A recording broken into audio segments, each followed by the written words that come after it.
কানা নাকি? দেখে যেতে পারিস না?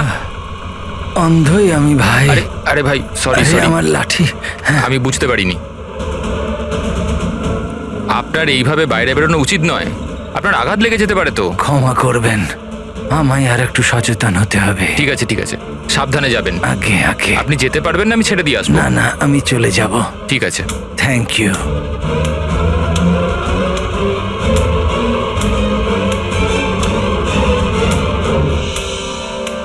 কি হলো রে বাবা, এ ব্যথা করছে কেন?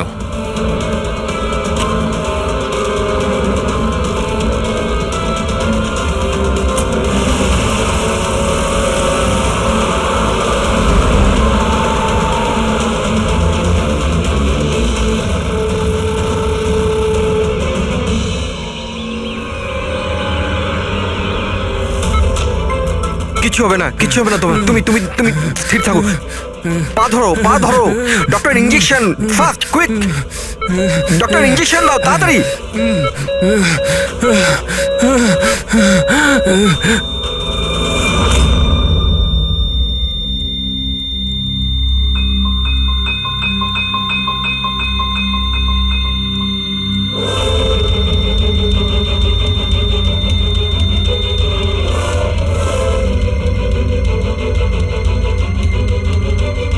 ও my god, he is dead. আর এনার মৃত্যু ন্যাচারালও নয়। এবার কি? আমি জানি প্রিয়া, ইটস এ মার্ডার। আমি ডক্টর সালুখেকে এই কেসের ব্যাপারে সব কিছু বলে দিয়েছিলাম। এতক্ষণও তো উনি ফাইন্ড আউট করেই নিয়েছেন যে রমেনের মৃত্যুর প্রকৃত কারণ কি। বিষ? রমনের মৃত্যু বিষক্রিয়ায় হয়েছে? হ্যাঁ বস, খুব মারাত্মক বিষ। প্রথমে এটা মানুষের মস্তিষ্কে প্রভাব বিস্তার করে। প্রথমে ডেলেরিয়াম, ফটোফোবিয়া, অ্যামিনেশন। তারপরে ওই বিষটা অন্য অঙ্গ প্রত্যঙ্গে প্রভাব বিস্তার করে। বাকি অঙ্গ প্রত্যঙ্গ ধীরে ধীরে কাজ করা বন্ধ করে দেয় আর মানুষের মৃত্যু হয়। ডক্টর সালুখে, এটার কোনো অ্যান্টিডোট হবে নিশ্চয়ই? সব বিষেরই অ্যান্টিডোট হয় ফ্রেডি, কিন্তু সেই জন্যে আমাদের ওই বিষের ব্যাপারে সবকিছু জানা প্রয়োজন। আর বস, এই বিষ খুব সহজে ধরা যায় না। আমাকেও অনেক ধরনের টেস্ট করতে হয়েছে ওই বিষটা আইডেন্টিফাই করতে। স্যার, বীজ দিয়ে মারা আলাদা কথা, কিন্তু এমন বীজ দেওয়া যাতে এইভাবে ছটফট করতে করতে মরবে, এটা কিরকম চমকে যাওয়ার মতো কথা না স্যার? সে যেই হোক, এতটাই ঘৃণা করতো রমনকে যে ও ওকে এরকম সাংঘাতিকভাবে মেরে ফেললো। বুঝে উঠতে পারছি না কে হতে পারে, কে হতে পারে। যে কেউ হতে পারে স্যার।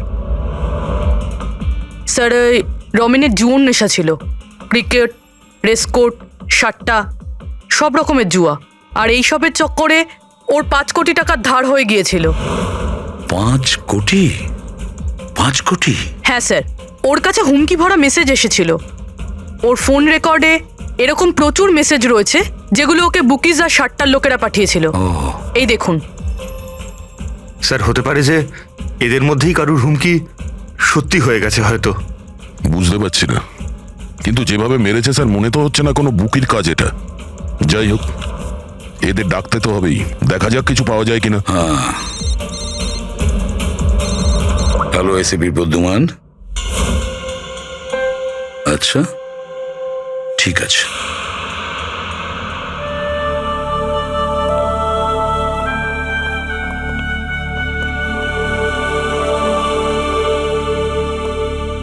আপনি রমেনের খুড়তুতো ভাই হিতেন। হিতেন, কেউ রমনকে খুন করে দিয়েছে। কি মনে হচ্ছে আপনার, কে করেছে? আমি জানি না স্যার। স্যার, খারাপ কাজের খারাপ পরিণাম। একদিন না একদিন তো এটা হতোই। এবার কে করলো, কিভাবে করলো, সেটা তো জানি না স্যার। কিন্তু এতজনের সাথে শত্রুতা, এত টাকা ধার, ওদের মধ্যে কেউই হয়তো। স্যার, আচ্ছা, আপনি ছাড়া পরিবারে আর এর কে কে আছে? মা আছে ওর, কিন্তু এখন উনি কোথায় আছেন সেটা আমি জানি না। আচ্ছা ঠিক আছে, আমাদের ইনভেস্টিগেশন এখনো চলছে, তো বডিটা এখন আমাদের কাছেই থাকবে। আপনি আপনার নাম্বারটা ওখানে লিখিয়ে দিয়ে যান, প্রয়োজন পড়লে আপনাকে কল করে নেব। ঠিক আছে স্যার। Thank you.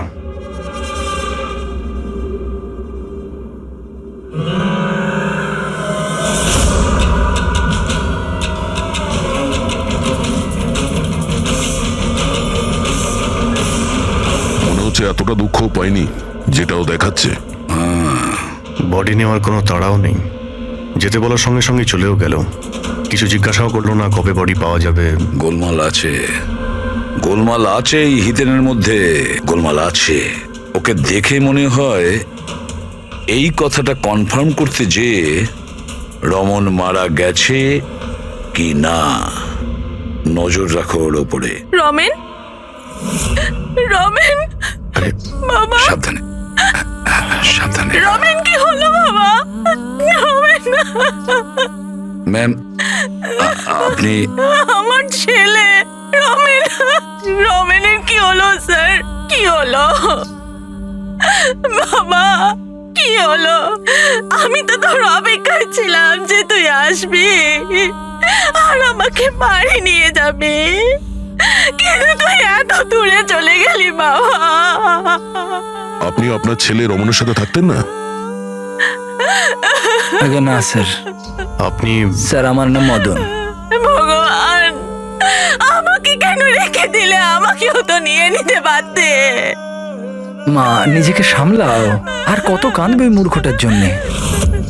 ও নিজের কর্মের ফল পেয়েছে। না বাবা, এরম বলো না। ও যেমনই ছিল, ছেলে তো ছিল আমার।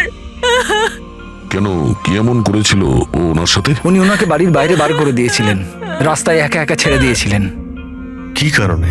বলেছিল মা অনেক দেনা হয়ে গেছে, বাড়ি বিক্রি করতে হবে, আর আমার খরচ চালানোর মতনও ক্ষমতা ছিল না, এই জন্য আমাকে ছেড়ে দিয়েছিল। আর তারপর কি করতাম স্যার? ঠিক করে দেখতেও পাই না, কোথায় যেতাম আমি? ওই জন্য পড়ে রইলাম ফুটপাতে, ক্ষুধার্ত, তৃষ্ণার্ত, সহায়হীন হয়ে। হয়তো ভগবানের দয়া হয়ে গেছিল, তাই সে দেবদূত পাঠিয়ে দিয়েছিল। তার চেহারা তো দেখতে পাইনি আমি, কিন্তু সে আমায় তার সাথে যেতে বলেছিল, আর আমি তার সাথে চলে গেলাম। একটা ভালো মানুষ আমাকে এর কাছে নিয়ে গেছিল। স্যার, অ্যাকচুয়ালি আমার একটা সংস্থা আছে, সংহতি বৃদ্ধাশ্রম। আমরা ওখানে চেষ্টা করি যে এই ধরনের বয়স্কদের বাড়ির মতো ভালোবাসার সম্মান দেওয়া যায়। ওনাকে আমি বৃদ্ধাশ্রমের গেটে পেয়েছিলাম একটা চিঠি হাতে, যাতে লেখা ছিল ওনার যত্ন নেওয়ার কথা। আর ওই দিন থেকেই সংহতি বৃদ্ধাশ্রম ওনার বাড়ি হয়ে গেছে। আজ সকালে ল্যান্ডলাইনে ফোন এলো যে ওনার ছেলের মৃত্যু হয়ে গেছে। ব্যাস, উনি তখন থেকেই কাঁদছেন। আসলে মা তো। আমি আপনাদের কাছে অনুরোধ করছি, এর হত্যাকারীকে ছাড়বেন না স্যার, অবশ্যই শাস্তি দেবেন স্যার, অবশ্যই শাস্তি দেবেন। দেখুন ম্যাম, আমি আপনাকে কথা দিচ্ছি, আমরা রমনের খুনিকে ছাড়বো না, তাকে কঠোর থেকে কঠোরতম শাস্তি দেব। আপনি প্লিজ এ ব্যাপারে ভাববেন না। আপনি নিজেকে সামলে নিন। মদন, তুমি ওনার খেয়াল রেখো। আরো একটা কথা, কোনো কিছুর দরকার যদি আপনাদের পড়ে তাহলে নিশ্চয়ই আমাদের জানাবেন। দারুণ ব্যাপার। সারিকা, হসপিটালের ডক্টরের রিপোর্ট অনুসারে এর হাঁটুতে যে চিহ্নটা পাওয়া গেছে, এটা হয় কোনো অ্যালার্জির আর নয়তো কোনো বিষাক্ত ধরনের পোকামাকড়ের দংশনের চিহ্ন।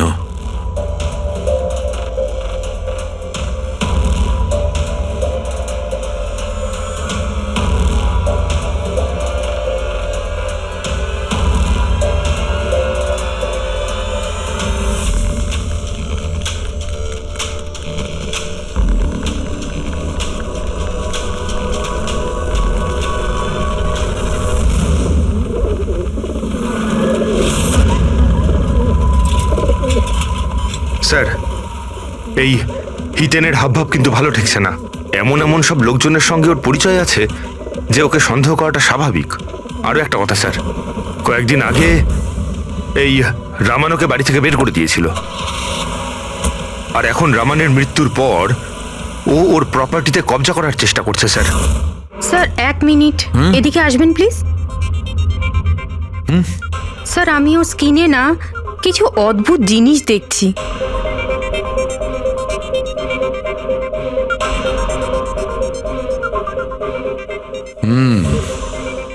সারিকা, এই যে অদ্ভুত জিনিসটা দেখতে পাওয়া যাচ্ছে, আসলে এটা প্যারাফিন। প্যারাফিন? আরে তার মানে ওই বিষটা ওর থাইতে ইনজেক্ট করা হয়েছিল? করা হয়েছে, ওই বিষটা এর থাইতেই ইনজেক্ট করা হয়েছে। তাহলে মোম কোথা থেকে এলো? মোম কোথা থেকে এলো? সারিকা, এইখান দিয়ে খনি বিষ ইনজেক্ট করেছে। আসলে এই বিষটা মোম দিয়ে, প্যারাফিন দিয়ে কোটেড ছিল। এই জন্যে এর চামড়াতেও আর এর রক্ততেও প্যারাফিন পাওয়া গেছে। কারণ খুনি চায়নি যে এই বিষটা ওর শরীরে গিয়ে খুব শিগগিরই কাজ শুরু করুক, সেই জন্য ও এটাকে কোট করে দিয়েছে। আর এই যে বিষটা এসকামাইন, এটা একটা বায়ো পয়জন, জৈবিক বিষ। খুনি সেটা মোম দিয়ে কোট করেছে, এর শরীরে ইনজেক্ট করেছে, আর তারপর মোমটা এর শরীরের উত্তাপে গলতে শুরু করে দিয়েছে, আর বিষটা এর শরীরের মধ্যে গিয়ে নিজের কাজ শুরু করে দিয়েছে। তার মানে এই বিষটা কোনো লিকুইড ফর্মে নয়, বরং প্যালেট মানে ছোট গুলির আকারে এর শরীরে প্রবেশ করানো হয়েছিল। এক্স্যাক্টলি।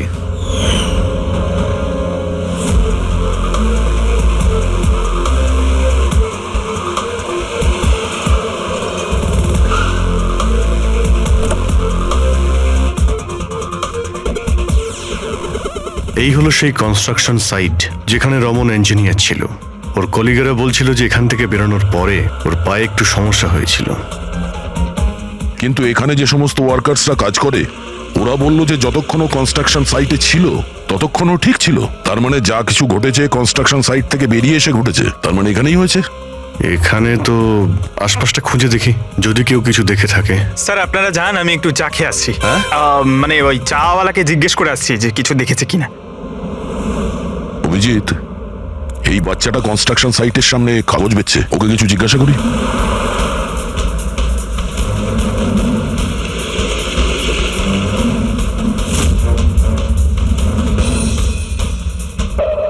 কি নাম বাবা তোমার? চুটকি। ছুটকি।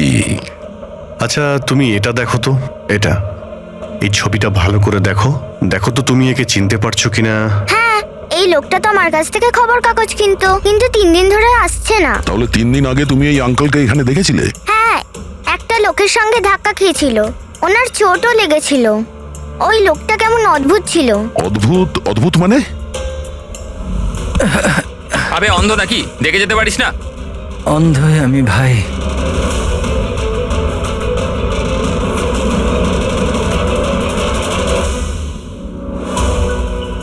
কি হলো ভাই, এত ব্যথা হচ্ছে কেন?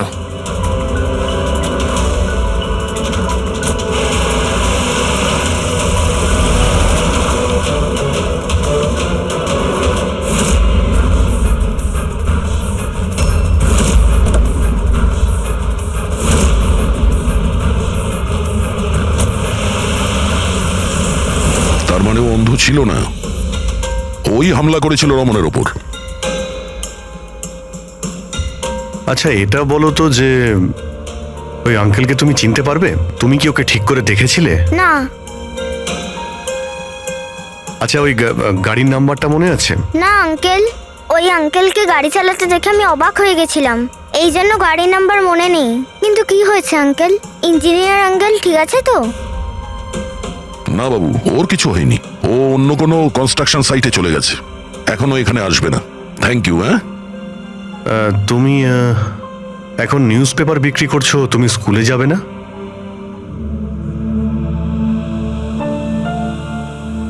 কি ব্যাপার? হ্যাঁ, স্কুল তো যাওয়া উচিত। আর তুমি তো খুবই ইন্টেলিজেন্ট মেয়ে, অ্যাকচুয়ালি প্রত্যেক বাচ্চারই স্কুলে যাওয়া উচিত, আর তোমারও যাওয়া উচিত। কিন্তু স্কুল যাওয়ার জন্য অনেক টাকা দরকার না আঙ্কেল? আমার কাছে টাকা নেই। বাবু যদি তোমার পয়সা দিতে না হয় তাহলে তুমি স্কুলে যাবে? হ্যাঁ আঙ্কেল, আমি নিশ্চয়ই যাব, আমার পড়তে খুব ভালো লাগে।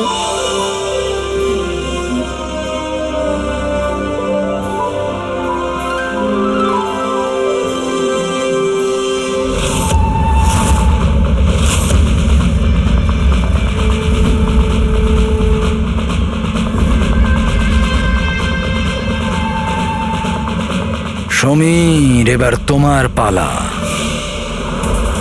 হ্যাঁ বলো। ভাই তুমি একবারে বুঝতে পারো না নাকি?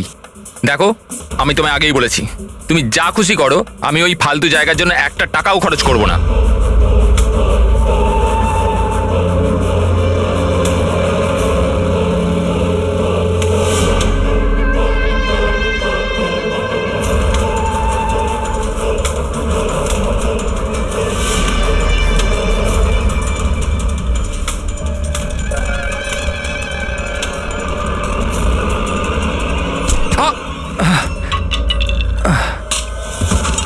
ওই দেখতে পার, আমার আমার লাঠি। Sorry sorry sorry sorry sorry I am sorry এই তো লাঠি। I am sorry, extremely sorry. আপনার কোথাও লাগেনি তো? আপনি ঠিক আছেন তো? আমি আপনাকে কোথাও ছেড়ে দিই? না না, আমি ঠিক আছি, আমি চলে যাব। আপনি আপনি ঠিক আছেন তো? হ্যাঁ, আমি আমি আমি আমি ঠিক আছি। আপনি সাবধানে যাবেন। হ্যাঁ ঠিক আছে, আপনি সাবধানে যাবেন। ওকে, থ্যাংক ইউ।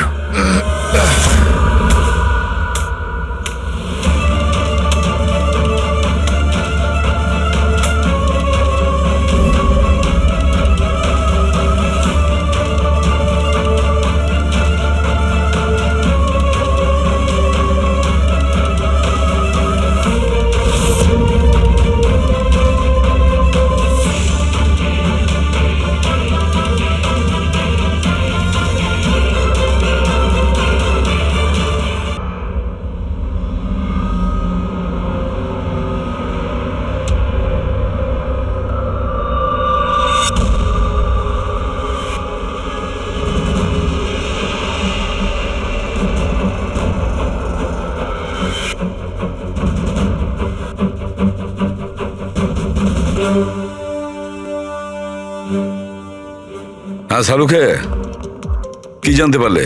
বস, এই লোকটাকে যে বিষটা দেওয়া হয়েছে সেটাও কোনো গাছ থেকেই তৈরি করা হয়েছে। কি, এটাও কোনো গাছ থেকে?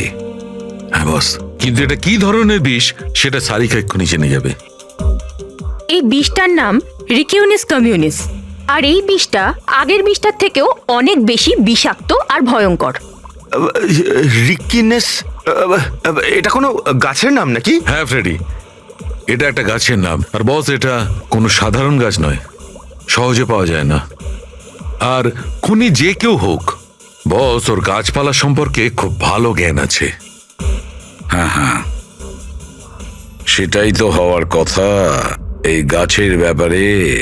তাই তো। কিন্তু স্যার, এই খুনটার কারণ কি হতে পারে? আমরা তো রামানের খুনের কারণ জানি না, সমীরেরও না, আর দূর দূর পর্যন্ত এদের নিজেদের মধ্যে কোনো সম্পর্কও ছিল না। স্যার, সমীর আর রমনের মধ্যে একটা জিনিস তো খুবই কমন। কি? মাই গড, তাহলে এটাই সেই সূত্র যেটা সমীর আর রমনকে যুক্ত করে? তাহলে কি দুজনে একই ভুল করেছে? হ্যাঁ স্যার, রমনের মতো সমীরও তার বুড়ো ক্যান্সার আক্রান্ত বাবাকে বাড়ি থেকে বের করে দিয়েছিল। ওদের ব্যাপারে জিজ্ঞাসাবাদ করতে গিয়ে আমাদের এমন একজনের সঙ্গে আলাপ হয়, যিনি সমীরের বাবাকে খুঁজতে সাহায্য করলেন আর এই কেসটার একটা দিকও খুলে দিলেন। সে কে? স্যার, ইনি doctor Dinesh. Hello sir. Cancer সেন্টারের এইচওটি। সমীরের বাবার চিকিৎসা উনিই করছিলেন। ডক্টর দীনেশ, একটা কথা আমাকে বোঝান। সমীর যখন তার বাবাকে বাড়ি থেকে বের করে দেয়, তাহলে সমীরের বাবা, মানে বলতে চাইছি সমীরের বাবা আপনার ওখানে কিভাবে পৌঁছলো ক্যান্সার সেন্টারে? কেউ ওনাকে হাসপাতাল পৌঁছে দিয়েছিলেন। আমি হাসপাতাল পৌঁছেছিলাম যখন আমি ওনাকে দেখলাম একটা চেয়ারে বসে কিছু বিড়বিড় করছিলেন, হাতে একটা খাম ছিল। আমি জিজ্ঞেস করলাম, আপনি কে? কিন্তু উনি কিছু মনে করতে পারলেন না। আমি ওনার হাত থেকে খামটা নিলাম। টাকা ছাড়াও একটা চিঠিও ছিল, তাতে লেখা ছিল উনি ক্যান্সারের পেশেন্ট, আর আমরা যাতে ওনাকে এখানে ভর্তি করিয়ে চিকিৎসা শুরু করি। অ্যাডমিশনের জন্য যে টাকাটা লাগবে সেটা খামের মধ্যে আছে, আর চিকিৎসার যা খরচ সেটা হাসপাতালের অ্যাকাউন্টে ট্রান্সফার হয়ে যাবে। ওনার বয়স আর অবস্থা দেখে আমি ওনাকে অ্যাডমিট তো করে নিলাম, কিন্তু আমি চিন্তায় ছিলাম যদি টাকাটা না পাওয়া যায়। কিন্তু ভগবানের অনেক কৃপা, পরের দিনই চিকিৎসার সমস্ত টাকা 10 লাখ টাকা হাসপাতালের অ্যাকাউন্টে ট্রান্সফার হয়ে গেছিল। 10 লাখ টাকা? কে কি ট্রান্সফার করেছে? স্যার 100% খুনই করেছে। স্যার, ব্যাংক ডিটেলস থেকে জানতে পারবো। জানতে পারা গেছে অ্যাকচুয়ালি টাকাটা সমীরের ওয়াইফ রত্না দিয়েছিল। এইসব আমার ভুল স্যার। আমার জন্য সমীরের প্রাণ চলে গেল। আমি ওকে বলেছিলাম বাবার দেখাশোনার জন্য খুব প্রবলেম হচ্ছিল, আর সব সম্পত্তি আর সব আমাদের নামে হয়ে গিয়েছিল। তাই আমি সমীরকে বলে বাবাকে বাড়ি থেকে বের করে দিয়েছি। লজ্জা হয় না তোমার? সমীরের বাবা তোমারও বাবার মতনই, তাকেই বাড়ি থেকে বের করে দিলে। তাহলে এসব করার পরেও ওনার ট্রিটমেন্টের জন্য 10 লাখ টাকা কেন দিলেন? আমাকে কেউ হুমকি দিয়েছিল স্যার যে বাবার চিকিৎসার জন্য 10 লাখ টাকা না দিলে ও সমীরকে আর আমাকে মেরে দেবে। স্যার আমি ওনাদের 10 লাখ টাকা দিয়ে দিয়েছি, তাও ওরা সমীরকে মেরে ফেললো। আর আর এখনো বলেছে যে প্রতি মাসে বাবার চিকিৎসার জন্য 50,000 টাকা না দিলে ও আমাকেও মেরে ফেলবে। কারোর উপর সন্দেহ আছে তোমার? না। ওর ব্যাপারে কিছু মনে আছে? ওর গলার স্বর, কথা বলার ধরন? কিচ্ছু মনে নেই স্যার, প্লিজ আমাকে বাঁচিয়ে নিন স্যার। আমি মরতে চাই না স্যার, আমি বাবাকে বাড়ি নিয়ে আসবো। আমি এখন থেকে ওনার সব সময় দেখাশোনা করব, ওনার কোনো কষ্ট হবে না স্যার। প্লিজ আমাকে বাঁচিয়ে নিন স্যার, প্লিজ। আপনার কিচ্ছু হতে দেব না, কেমন? পুরবি এক কাজ করো, যে নাম্বার থেকে ওকে হুমকি দেওয়া হতো সেই নাম্বারটা নাও আর দেখো কোথাকার। আপনি যান, চলুন।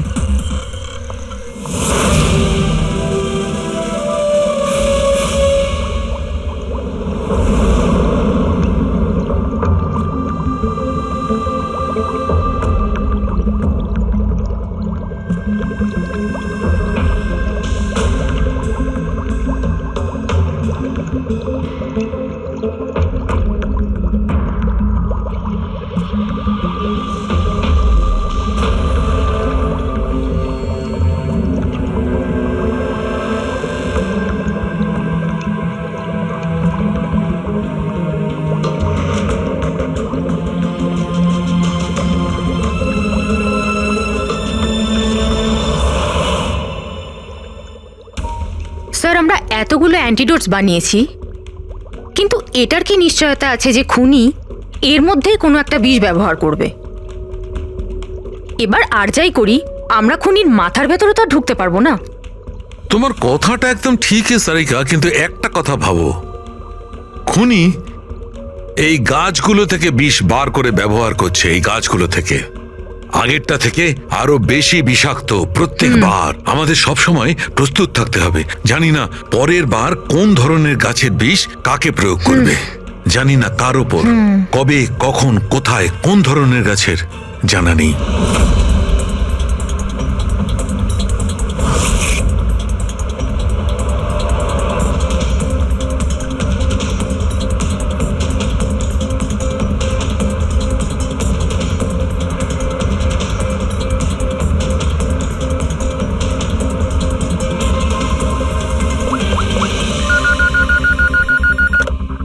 হ্যালো। হ্যাঁ হ্যাঁ পুরবি বলো। স্যার সেই ফোন বুথটা যেখান থেকে খুনি রত্নাকে খুনের হুমকি দিয়েছিল, সেটা ওই বান্দ্রা রেল স্টেশনের কাছেই। Bandra railway station? কিন্তু ওখানে তো খুব ভিড় থাকে, ওখানে নিশ্চয়ই ও অন্ধ সেজে এই কাজটা করেনি। খুবই কঠিন এটা জানতে পারা। স্যার কেউ কিছু জানে না সেটা ঠিক, কিন্তু একটা বিশেষ ব্যাপার হলো সেটা এই ফোনগুলো সকাল 11টা থেকে 12টার মধ্যে করা হয়েছে। আর রেলওয়ে স্টেশনের কাছে একটা বাস স্ট্যান্ডও আছে যেখান থেকে পুনেতে বাস যায়। পাশেই বাস স্ট্যান্ড আছে, মানে ও ট্রেনে করে যেতে পারে আর বাসে করেও। ঠিক আছে, কোনো ব্যাপার না, দেখছি। ভাইন্দার, তার মানে খুনি মুম্বাইতেই থাকে আর শুধুমাত্র সমীরকে খুন করার জন্যই পুনে গেছিল? তাহলে পুনাও ট্রেনে করে গেছিল, কিংবা বাসে, কিংবা কোনো প্রাইভেট গাড়ি, কিংবা তার নিজের গাড়িতে। সেটাই তো স্যার, খুনি এটা জানতো যে আমরা রত্নার কাছে পৌঁছবই, আর এই কলের ব্যাপারটাও আমরা জেনে যাব। সেই জন্যই ও আমাদের বিভ্রান্ত করছে, আমাদের সঙ্গে খেলতে চাইছে। হ্যাঁ, খেলাই খেলছে। কিন্তু স্যার আমরা খুনি পর্যন্ত পৌঁছবো কি করে? আমাদের কাছে তো ওর বিরুদ্ধে কোনো ইনফরমেশনই নেই, আর আমরা এটাও জানি না যে ওর পরবর্তী শিকার কে হবে। পঙ্কজ, খুনি শিকারের কাছে পৌঁছনোর আগেই আমরা তার কাছে শিকার পৌঁছে দেব।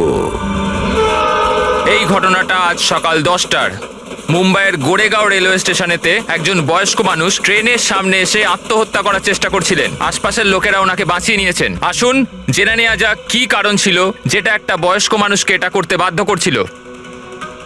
ছেড়ে দাও আমাকে, কেন আমাকে ধরে রেখে দিয়েছো? ছেড়ে দাও আমাকে, আমি বাঁচতে চাই না। কি করব আমি বেঁচে থেকে? কিন্তু আপনার সাথে কি হয়েছে? আপনি কেন আত্মহত্যা করতে চাইছিলেন? কি হয়েছে? আমার সঙ্গে কি হয়েছে? আমাকে আমাকে আমার একমাত্র ছেলে বাড়ি থেকে বার করে দিয়েছে ধাক্কা মেরে। আমি আমার ছেলেকে এত আদর যত্নে বড় করলাম, আর ও আমাকে ধাক্কা মেরে বাড়ি থেকে বার করে দিল। এটা তো খুবই দুঃখের কথা। এ কি অবস্থা আমাদের আজকালকার সমাজের। আপনার ছেলে কি করেন? কাজ করে, স্কুলে যায়। টিচার বুঝি? না, পড়াশোনা করে, স্কুলে পড়াশোনা করে। এখন 8 বছর বয়স। হ্যাঁ, কি বললেন আপনি? কি বললাম আমি? আপনার ছেলের কত বয়স হলো? কত বছর বয়স? আপনি যে বললেন 8 বছর বয়স। আমার ছেলে 8 বছর বয়স মাত্র আমাকে ঘর থেকে বার করে দিল। আমি মরেই যাব। আপনারা শুনতেই পেলেন, ইনি দাবি করছেন যে এনার 8 বছরের ছেলে নাকি বাড়ি থেকে বের করে দিয়েছে। কি এমন ঘটেছিল? কে এই 8 বছরের বাচ্চা? রেল লাইনে মাথা দিচ্ছিলেন যে বয়স্ক মানুষ, তার 8 বছরের ছেলের খোঁজ আমরা পেয়ে গেছি। আসলে তিনি একজন 33 বছরের সফটওয়্যার ইঞ্জিনিয়ার। বয়স্ক মানুষটির মস্তিষ্কে সমস্যা থাকার জন্য উনি এখনো ছেলেকে 8 বছরেরই ভাবেন। উনার ছেলে আমেরিকায় থাকেন, আর সে উনাকে বাড়ির বাইরে বার করে দিয়েছেন। আর তারপরেই বয়স্ক মানুষটি আত্মহত্যা করার চেষ্টা করেন। আসুন উনার ছেলেকে জিজ্ঞেস করি উনি এটা কেন করলেন। Sir 1 minute. স্যার একটা প্রশ্ন ছিল। স্যার এটা কি সত্যি খবর যে আপনি আপনার বাবাকে বাড়ি থেকে বার করে দিয়েছিলেন? এটা সত্যি। স্যার আপনি এটা কেন করলেন? আপনার কি এটা একদম খারাপ লাগলো না? হ্যাঁ, বার করেছি আমি, আর খারাপও লাগেনি। আপনি চেনেন ওনাকে? আপনি কখনো সহ্য করেছেন? ওনার অ্যালজাইমার আছে, ওনাকে সামলাতে সামলাতে পাগল হয়ে যাচ্ছি আমি। আমার একটা নিজস্ব জীবন আছে, আমার ওয়াইফ আছে, বাচ্চা আছে। কি করব আমি? আরে কতদিন ধরে টাকা খরচা করে ওনার ট্রিটমেন্ট করাবো আমি, আর কিচ্ছু নেই আমার কাছে। কি করে ট্রিটমেন্ট করাবো ওনার আমি? আরে আমাদের পেছন ছাড়ো তুমি, এখান থেকে দূরে কোথাও চলে যাও। বিরক্ত হয়ে গেছে আমি তোমার থেকে। এই নাটক দেখার জন্য এখানে দাঁড় করিয়ে রেখেছো। এবার আনন্দ পেয়েছো তো? চলে যাও এখান থেকে। স্যার আপনিও তো কখনো ছোট ছিলেন। ইনি আপনাকে পড়াশোনা শিখিয়ে বড় করলেন, আপনাকে মানুষ করলেন, আর আপনি ওনাকে বাড়ির বাইরে বার করে দিলেন। ভালোবাসা উতলে পড়ছে? হ্যাঁ, যা তুলে নিয়ে যা। মাথা খারাপ করো না আমার। তোমার যা করা ছিল তুমি করে নিয়েছো এখানে ডেকে আমাকে। শান্তি পেয়েছো তো? টাকা কামিয়েছো? যাও এখান থেকে। তাহলে দেখলেন আপনারা কিভাবে একজন ছেলে তার বাবাকে বাড়ির বাইরে বার করে দিলেন। এবার এই বয়স্ক মানুষটি কোথায় যাবেন? কার ভরসায় বাঁচবেন? ইনি এনার সারা জীবনের পুঁজি ছেলের ওপর খরচ করেছেন, আর সেই ছেলেই আজকে এনাকে বাড়ির বাইরে বার করে দিয়েছেন।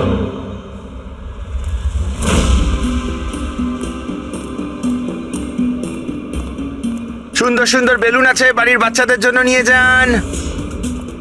বেলুনওয়ালা এসে গেছে, বেলুনওয়ালা।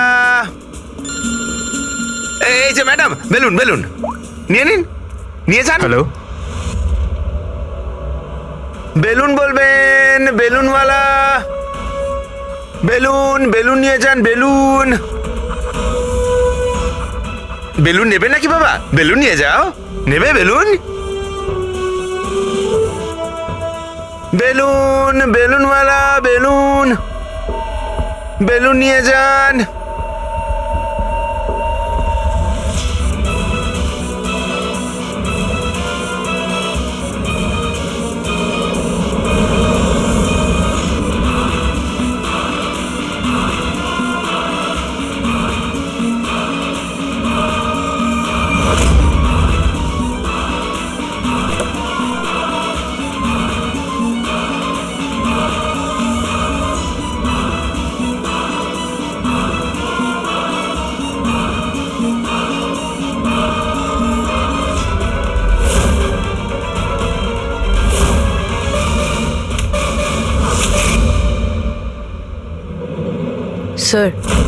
স্যার একজন অন্ধ বিল্ডিং এর দিকে আসছে।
এতগুলো লোক? হ্যাঁ তাই তো। স্যার এতজন অন্ধ একসাথে? আমরা তো একজন ভেবেছিলাম, এখানে তো 8-10 জন বেরিয়ে গেছে। মনে হচ্ছে এটা ওদের চাল। আপনারা যাবেন কোথায়? এক মিনিট সরে যান, আরে সরে যান, আপনারা সবাই একসঙ্গে এখানে কি করে এলেন? আরে কি করছেন এখানে আপনারা? আরে সবাই একসঙ্গে কি হয়েছেটা কি? হ্যাঁ কি হয়েছে? এখানে চোখের ফ্রি চেক আপের ব্যবস্থা করা হয়েছে। সম্পদ বলল, মানে ওই আমাদের এখানে ডেকে এনেছে। দেখুন এখানে কোনো ক্যাম্প হচ্ছে না। আর আপনাদের এই খবরটা কে দিয়েছে বলুন তো? ওই তো ডেকেছিল আমাদের এখানে।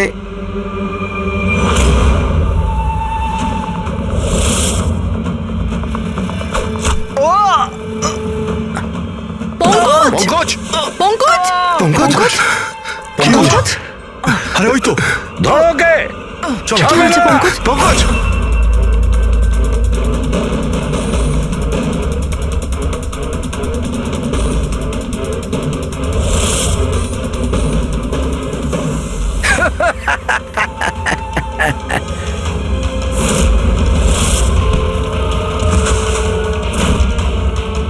হ্যাঁ,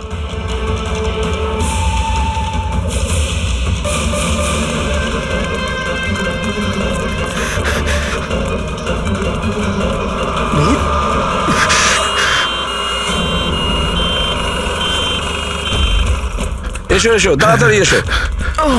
পঙ্কজ তোর কিচ্ছু হবে না। কিচ্ছু হবে না। পঙ্কজ একে অ্যাম্বুলেন্সে নিয়ে যাও।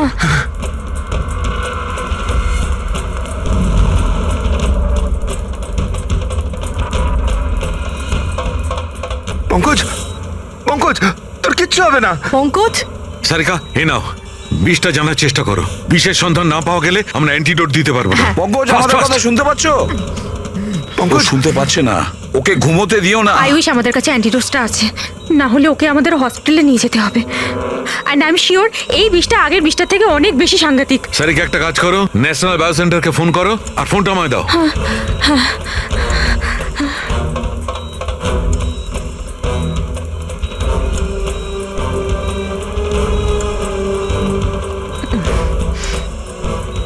Pankaj don't worry Pankaj.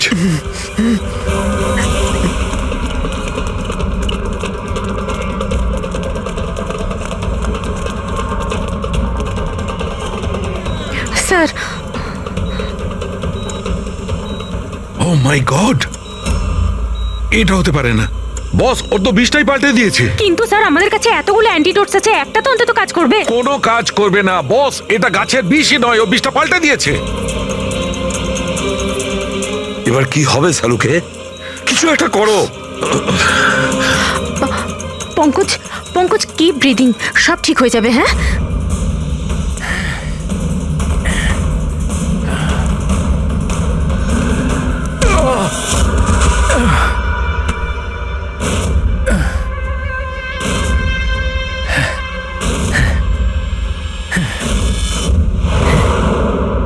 Sir আমার নাম মদন। এসব তুমি করেছো? কেন আমার পেছনে পড়ে আছো? আমি যেটা করেছি ঠিক করেছি। তুমি বলছো এগুলো করে ঠিক করেছো? আমি শুধু খারাপ লোকেদের শাস্তি দিয়েছি, যারা নিজেদের বাবা মায়ের খেয়াল রাখে না, তাদের বেঁচে থাকার কোনো অধিকার নেই। যখন আমার মায়ের মৃত্যু হয়েছিল, আমার দুনিয়া শেষ হয়ে গেছিল। ওই সময় তখন থেকেই আমি এই সংহতি বৃদ্ধাশ্রমে শুরু করেছি। স্যার ওখানে যত বয়স্ক বাবা মা আসেন না, সব তাদের সন্তানের কাছে অত্যাচারিত। এটা দেখে আমার মাথায় রক্ত উঠে যায়। আমি সেই সময় সিদ্ধান্ত নিই যে এই সবগুলোকে আমি শাস্তি দেব। সেই জন্য এদের মেরে দিই। আমি কি ভুল করেছি? আমি কিছু করুন স্যার, কিছু করুন স্যার। কিচ্ছু করতে পারবো না যতক্ষণ না ওই বিষটা কম্পোজিশন জানতে পারছি। ফ্রেডি আমরা কিচ্ছু করতে পারবো না। যদি ভুল অ্যান্টিডোট দেওয়া হয় তাহলে আরো বেশি ক্ষতি হবে ভাই। স্যার স্যার পঙ্কজের অবস্থা তো খারাপ হচ্ছে আরো। স্যার পালস পড়ে যাচ্ছে, হসপিটাল নিয়ে যেতে হবে। হসপিটালে স্যার কিচ্ছু হবে না, আমাদের এত সময় নেই টেস্ট করার মতো। যতক্ষণ না এই বিষটার অ্যান্টিডোট পাচ্ছি। পঙ্কজ হ্যালো। হ্যাঁ স্যার, হ্যাঁ স্যার ধরা পড়েছে। স্যার খুনি মদন। হ্যাঁ বিষ? হ্যাঁ আমি জানছি স্যার, কখনো জানতে পারবে না তোমরা, কখনো জানতে পারবে না তোমরা। ওরা শাস্তি পাবে, ওরা শাস্তি মদন, পাবে। গাড়ি! আরে ও নো, মদন মদন মদন তাড়াতাড়ি অ্যাম্বুলেন্স ডাকো, তাড়াতাড়ি। না স্যার, কোনো লাভ নেই। আমার কাজ হয়ে না, গেছে মদন, স্যার। মেনে নিচ্ছি তুমি ওদের সাথে যা কিছু করেছো ঠিক করেছো, কিন্তু তুমি যাকে ওই বিষটা দিয়েছো ও নির্দোষ, ও নিরপরাধী, ও কিচ্ছু করেনি। ওই বিষটা কি বলো? হ্যাঁ BTX। স্যার, ওই বিষটার নাম BTX স্যার। সালুখে ওই বিষের নাম হলো BTX। ঠিক আছে পঙ্কজ, কিছু হবে না। নার্ভাস হয়েও না, কিছু হবে না। দেখো কিছু হবে না। ওকে চোখ বুঝতে দেবে না। মদন, ব্যাস হয়ে গেছে, হয়ে গেছে। You will be alright. আর পঙ্কজের কিচ্ছু হবে না, কিচ্ছু হবে না। Welcome my boy. ভয় পেও না, কোনো ক্ষতি হবে না তোমার। তুমি মানুষ হিসেবে সত্যি ভালো ছিলে, কিন্তু যা করেছো তা খুবই খারাপ। এই তো চলে গেল অভিজিৎ, কিন্তু যাই হোক এর ওই বৃদ্ধাশ্রমটাকে বন্ধ হতে দেব না।